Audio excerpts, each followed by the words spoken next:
Halo, perkenalkan kami dari kelompok 1 dengan saya yang bernama Maria Elvantana Senia, NIM 18010300020 dan teman saya Arit Rhodes Ginahkama dengan NIM 18010300027. Pada kesempatan ini kami akan menjelaskan tentang keterampilan dasar mengajar guru. Oke, kita akan bahas yang pertama yaitu keterampilan membuka dan menutup pelajaran. Sebelumnya kita harus mengetahui terlebih dahulu pengertian dari keterampilan membuka dan menutup pelajaran. Yang pertama, pengertian dari keterampilan membuka pelajaran. Menurut Sandirman, keterampilan membuka pelajaran adalah seberapa jauh kemampuan guru dalam memulai interaksi belajar mengajar untuk suatu jam pelajaran tertentu. Menurut Wina Sanjaya, keterampilan membuka pelajaran adalah usaha yang dilakukan oleh guru dalam kegiatan pembelajaran untuk menciptakan lokasi prakondisi bagi siswa agar mental maupun perhatian siswa terpusat pada pengalaman belajar yang disajikan. Dan menurut Brown, keterampilan membuka pelajaran didefinisikan sebagai alat atau proses yang memasukkan peserta didik ke dalam keadaan penuh perhatian dan belajar. Nah, berdasarkan ketiga pendapat para ahli di atas, maka dapat kita simpulkan bahwa keterampilan membuka pembelajaran adalah keterampilan yang dibutuhkan untuk mengondisikan peserta didik agar mereka bisa fokus dengan materi yang akan dipelajari dan dapat mengikuti pembelajaran atau pelajaran dengan baik selama waktu tertentu. Yang kedua, pengertian dari keterampilan menutup pelajaran.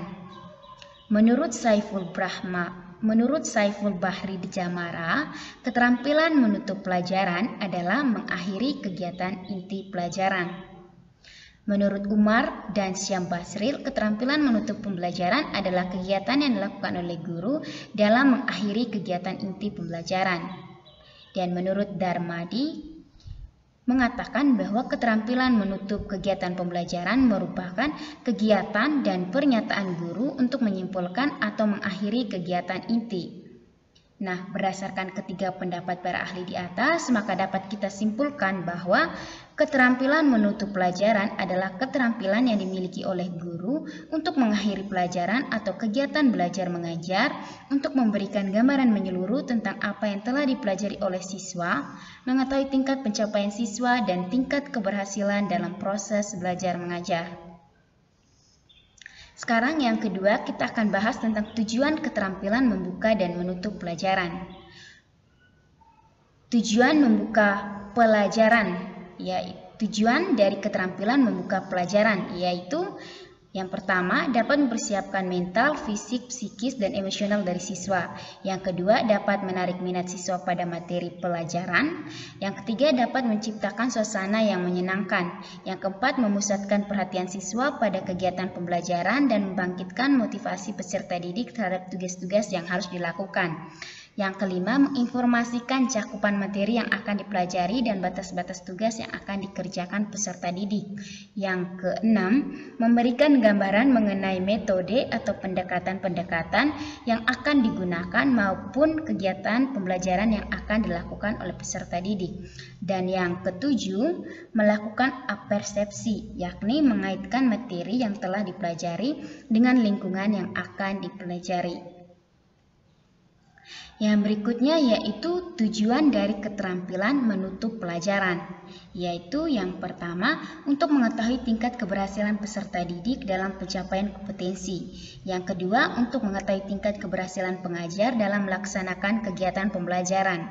Yang ketiga, membuat rantai kompetensi antara kompetensi yang sekarang sedang dipelajari dan kompetensi serta materi pada kegiatan yang akan mendatang. Dan yang keempat, menjelaskan hubungan antara pengalaman belajar yang telah dialami dengan pengalaman baru yang akan dialami atau dipelajari pada kegiatan yang akan datang. Yang ketiga, yaitu kegunaan keterampilan membuka dan menutup pelajaran. Kegunaan keterampilan membuka dan menutup pelajaran dalam pembelajaran mempunyai pengaruh terhadap proses dan hasil belajar, yaitu antara lain yang pertama, timbulnya perhatian dan motivasi siswa untuk menghadapi tugas-tugas yang akan dikerjakan. Yang kedua, siswa mengetahui dengan pasti batas-batas tugas yang akan dikerjakan, yang mana siswa mempunyai gambaran yang jelas tentang pendekatan-pendekatan yang mungkin diambil dalam mempelajari bagian-bagian dari suatu mata pelajaran.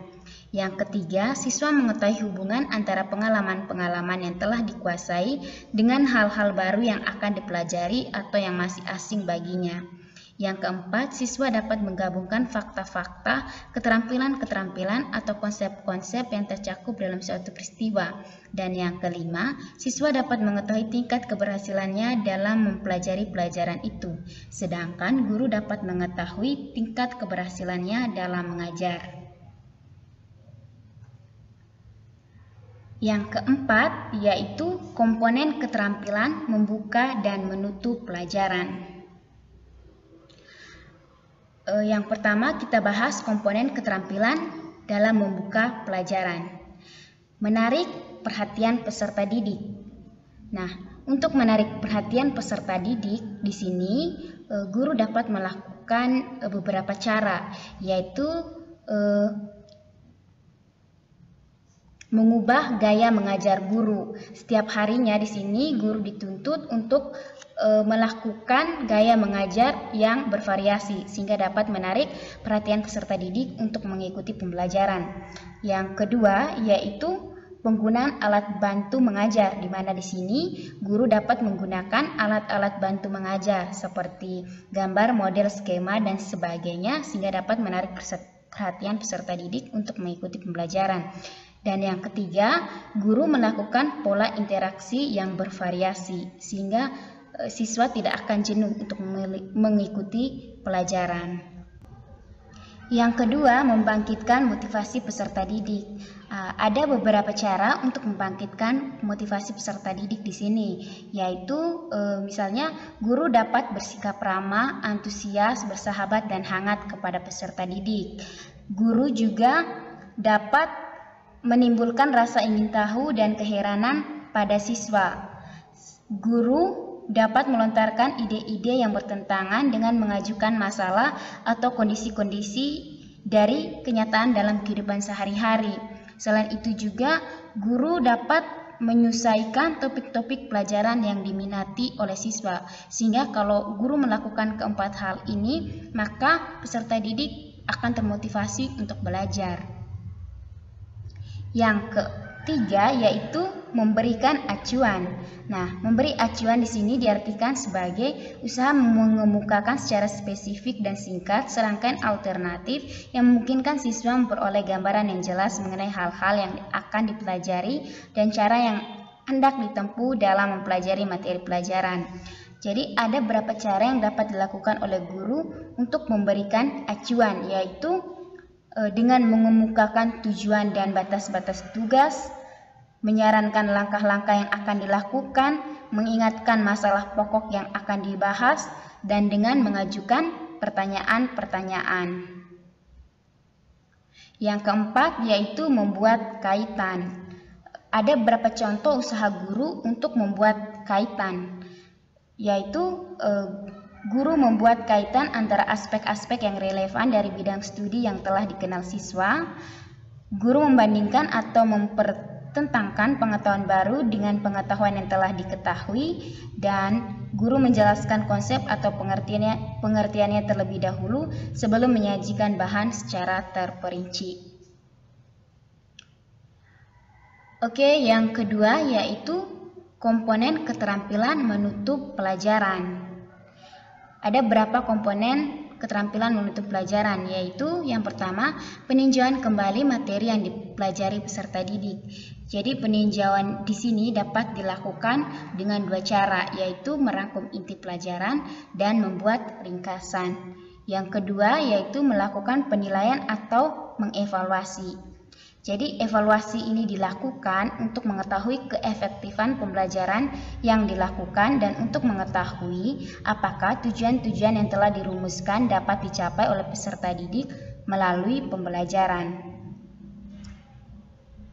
Evaluasi ini dapat dilakukan dengan meminta anak didik mendemonstrasikan keterampilan yang baru saja mereka pelajari, mengaplikasikan konsep atau ide yang baru pada situasi yang berbeda, mengekspresikan pendapat sendiri, dan mengerjakan soal tertulis. Yang ketiga, memberi dorongan psikologis atau sosial. Nah, di sini guru pada setiap akhir pelajaran dapat memberikan dorongan psikologis atau sosial kepada siswa, yaitu dengan memberikan kata-kata pujian kepada peserta didik atau dengan memberikan semangat kepada peserta didik untuk belajar. Yang keempat yaitu memberikan tindak lanjut dengan mengadakan remedial atau pertanyaan atau pengayaan dan tugas. Nah, tindak lanjut ini merupakan kegiatan yang harus dilakukan oleh peserta didik setelah pelajaran dilakukan. Yang kelima, prinsip penggunaan keterampilan membuka dan menutup pelajaran. Kita akan fokus yang pertama, yaitu prinsip penggunaan keterampilan membuka pelajaran. Prinsip yang pertama yaitu bermakna.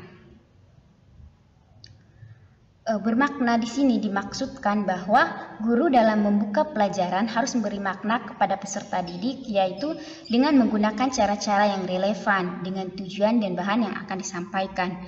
Contohnya, guru akan menjelaskan tentang sifat-sifat dari balok. Jadi, untuk menjelaskan sifat-sifat dari balok ini, guru dapat menggunakan media penghapus papan tulis agar peserta didik lebih memahami sifat-sifat dari balok tersebut. Lalu yang kedua yaitu berurutan dan berkesinambungan.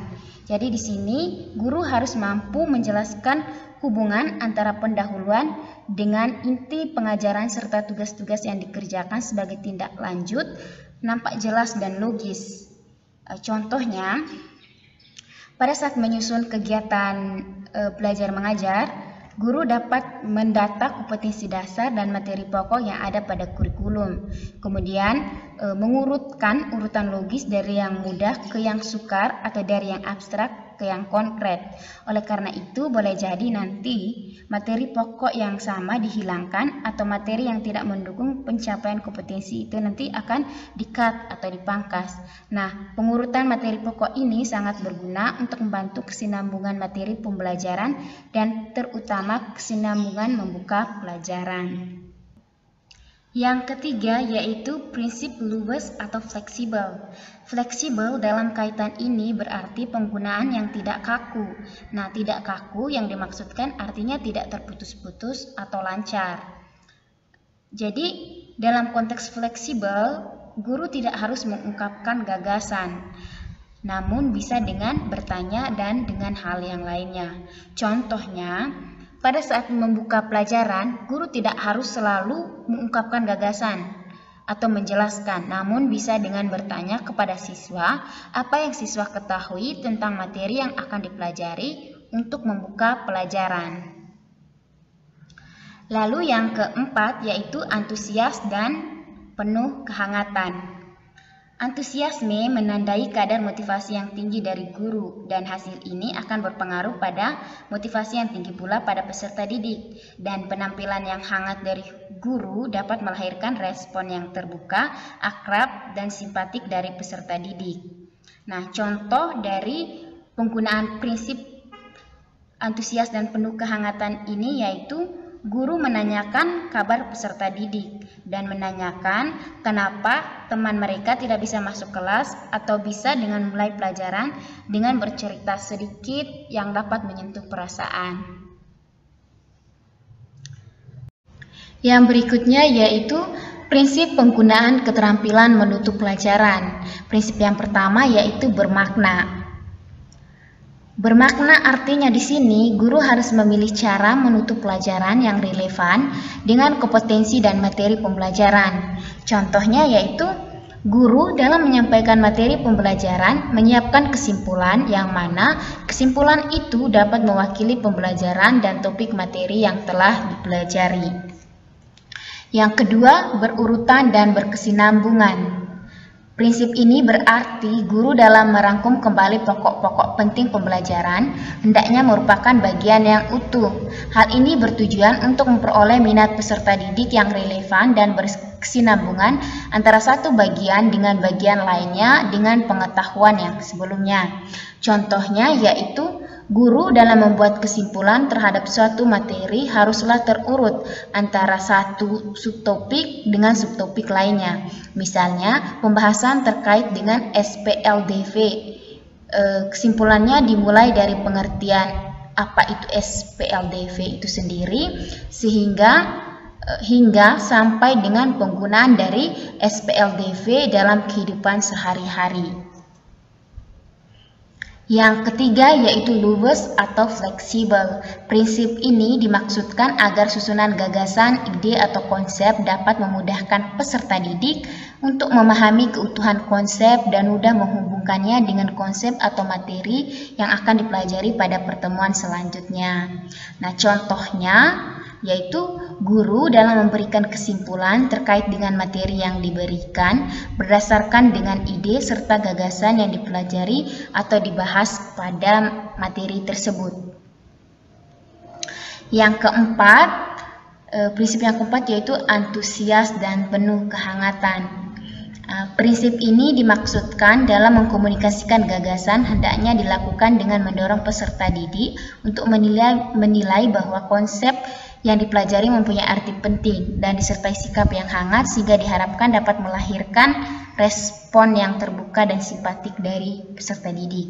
Nah, contohnya di sini yaitu dalam menutup pembelajaran, guru dapat membiarkan siswa menilai bagaimana proses pembelajaran pada saat tersebut, apakah dapat dimengerti oleh peserta didik dengan baik atau sebaliknya, sebagai respon terhadap pembelajaran yang berjalan dan telah diikuti sampai dengan saat itu. Untuk penjelasan selanjutnya akan dijelaskan oleh teman saya, Ari Trodes Jinakama. Yang kedua, keterampilan menjelaskan. Adapun pengertian keterampilan menjelaskan menurut beberapa ahli, yang pertama, menurut Zainal Asril, keterampilan menjelaskan adalah penyajian informasi secara lisan yang dikelola secara sistematis untuk menunjukkan adanya hubungan antara satu dengan yang lainnya. Yang kedua, menurut Udin Eswina Putra, keterampilan menjelaskan adalah keterampilan menyajikan informasi secara lisan yang diorganisasikan secara sistematis untuk menunjukkan adanya hubungan antara satu bagian dengan bagian yang lainnya, hubungan antara teori dengan praktik atau hubungan teori, misalnya antara sebab dan akibat, atau dalil dan contoh. Yang ketiga, menurut Nur Hasnawati, keterampilan menjelaskan adalah penyampaian informasi yang terencana dengan baik dan disampaikan sesuai dengan urutan yang cocok. Berdasarkan pendapat dari para ahli, dapat kita simpulkan bahwa keterampilan menjelaskan adalah suatu keterampilan yang menyajikan bahan belajar secara lisan yang diorganisasikan secara sistematis sebagai suatu kesatuan yang berarti, sehingga mudah dipahami oleh peserta didik. Nah, di dalam keterampilan menjelaskan ini, ada pun tujuan serta kegunaannya. Mari kita lihat tujuan keterampilan menjelaskan. Yang pertama, membantu peserta didik dalam memahami fakta, konsep, prinsip atau prosedur, serta membantu memecahkan permasalahan dalam kegiatan pembelajaran.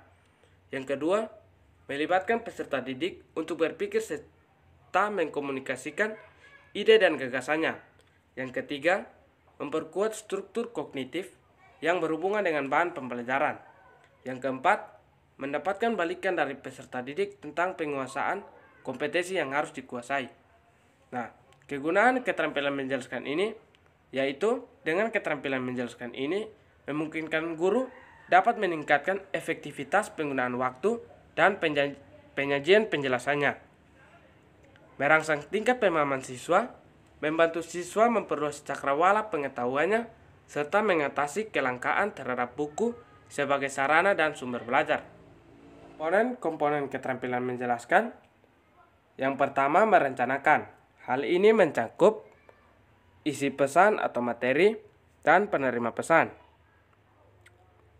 Isi pesan atau materi meliputi penganalisaan masalah secara keseluruhan, penentuan jenis hubungan yang ada di antara unsur-unsur yang dikaitkan dengan penggunaan hukum, rumus yang sesuai dengan hubungan yang telah ditentukan. Yang kedua, penerima pesan atau peserta didik. Mengenai yang berhubungan dengan peserta didik, hendaknya diperhatikan perbedaan individual siswa, baik itu usia, tugas perkembangan, jenis kelamin, kemampuan intens, latar belakang sosial budaya, bakat, dan lingkungan belajar anak. Yang kedua, penyajian suatu penjelasan. Nah, itu harus memperhatikan beberapa hal berikut, seperti yang pertama, kejelasan. Penjelasan hendaknya diberikan dengan menggunakan bahasa yang mudah dimengerti atau diterima oleh peserta didik. Yang kedua, penggunaan contoh dan ilustrasi. Dalam memberikan penjelasan, sebaiknya digunakan contoh-contoh yang ada hubungannya dengan materi tersebut agar mudah untuk peserta didik dapat menerima penjelasan terkait dengan materi tersebut. Nah, contoh yang diambil itu bisa dalam kehidupan sehari-hari oleh peserta didik. Yang ketiga, pemberian tekanan. Dalam memberikan penjelasan, guru harus memusatkan perhatian siswa kepada masalah-masalah pokok dan mengurangi informasi yang tidak penting. Yang keempat, penggunaan balikan. Guru memberikan kesempatan kepada peserta didik untuk menunjukkan pemahaman. Nah, di sini tujuannya adalah apa yang dijelaskan oleh guru bisa saja mudah atau tidak dipahami oleh peserta didik. Nah, penggunaan balikan ini digunakan untuk siswa dapat memberikan pemahamannya terkait dengan materi tersebut. Apakah masih terdapat perbedaan pendapat antara guru dan peserta didik, sehingga hal itu bisa membuat untuk bisa meluruskan terkait dengan perbedaan tersebut antara guru dan peserta didik. Itu merupakan komponen-komponen dalam keterampilan menjelaskan. Yang berikut adalah prinsip penggunaan keterampilan menjelaskan. Nah, di situ terdapat 5. Yang pertama, keterkaitan dengan tujuan. Apapun yang dilakukan oleh guru dalam menjelaskan materi pembelajaran harus bermuara pada pencapaian tujuan pembelajaran yang ditetapkan untuk dicapai. Nah, contoh konkretnya, guru dalam memberikan topik, misalkan sistem persamaan linear 2 variabel. Nah, itu haruslah terdapat tujuan yang ingin dicapai. Nah, tujuannya yang akan dicapai adalah peserta didik mampu menentukan model matematika dari SPLDV tersebut dan juga dapat menentukan solusi terhadap SPLDV tersebut. Nah, yang kedua, relevan antara penjelasan dengan materi dan karakteristik siswa. Penjelasan guru haruslah sesuai dengan materi yang diajarkan. Hindari dengan improvisasi yang berlebihan sehingga membuat pembelajaran keluar dari konteks materi yang diajarkan. Dan materi yang dijelaskan oleh guru harus sesuai dengan karakteristik siswa, baik itu usia, tugas perkembangan, tingkat kesukaran, dan sebagainya. Contoh konkretnya, misalkan guru untuk siswa kelas 6 SD. Nah, materi yang dipilih haruslah cocok dengan jenjang berpikir, kemampuan berpikir oleh siswa kelas 6 SD. Di mana jika guru mengambil pembelajaran SPLDV, maka itu akan membuat siswa kelas 6 SD tersebut kewalahan dikarenakan SPLDV adalah materi untuk siswa kelas 8 atau siswa kelas 2 SMP. Dari situ kita dapat melihat perbedaannya. Yang ketiga, kebermaknaan. Nah, apapun yang dijelaskan guru haruslah memberikan makna atau arti penting bagi siswa tersebut, baik itu untuk masa sekarang ataupun masa yang akan datang. Contoh konkretnya, dalam memberikan pembelajaran tentang SPLDV, makna yang dapat diambil adalah SPLDV tersebut itu sebenarnya ada dalam kehidupan sehari-hari. Nah, itu penggunaan di dalam kehidupan sehari-hari itu ada unsur matematikanya, yaitu materi SPLDV. Misalkan untuk menentukan jika Ari membeli 2 buku tambah 1 pensil, biaya yang dikeluarkan 3.000, dan Budi membeli 5 buku dan 2 pensil, harga yang biaya yang harus dibayar 7.000. Nah, bagaimana jika Rudi membeli 1 buku dan 1 pensil? Itu berapa harganya? Nah, itu merupakan contoh dalam kehidupan sehari-hari yang kita dapat ajarkan pada sistem persamaan linear 2 variabel. Yang keempat, dinamis. Guru dapat memadukannya pembelajaran tersebut dengan tanya jawab atau menggunakan media pembelajaran agar penjelasan lebih menarik dan sistematis. Penjelasan haruslah mudah untuk dipahami oleh siswa dan tidak verbalisme. Contoh konkretnya, misalkan guru ingin memberikan materi tentang bangun ruang. Nah, untuk menggali pemahaman siswa terkait dengan bangun ruang, guru bisa bertanya, apa itu bangun ruang? Dan coba untuk siswa coba kalian menunjukkan di sekeliling kita bentuk bangun ruang. Nah, siswa akan berpikir dan akan memberikan jawaban kepada guru. Itu merupakan salah satu alternatif, salah satu informasi pendukung yang didapat guru terhadap pemahaman siswa terkait dengan bangun ruang. Itu merupakan informasi pendukung yang didapat oleh guru tersebut terkait dengan pemahaman siswa, sejauh mana siswa mengetahui tentang bangun ruang. Yang kelima, penjelasan dilakukan dalam kegiatan pendahuluan, inti, dan kegiatan penutup. Nah, dalam memberikan penjelasan tersebut, guru harus memberikan kegiatan pendahuluan sebelum memasuki dalam pembelajaran, dan juga ketika sampai pada pembelajaran, guru memberikan inti pembelajaran tersebut. Setelah itu, sampai pada penutup pembelajaran tersebut. Itu merupakan prinsip penggunaan keterampilan menjelaskan. Sekian dalam penjelasan materi kami, kurang lebihnya kami mohon maaf. Terima kasih.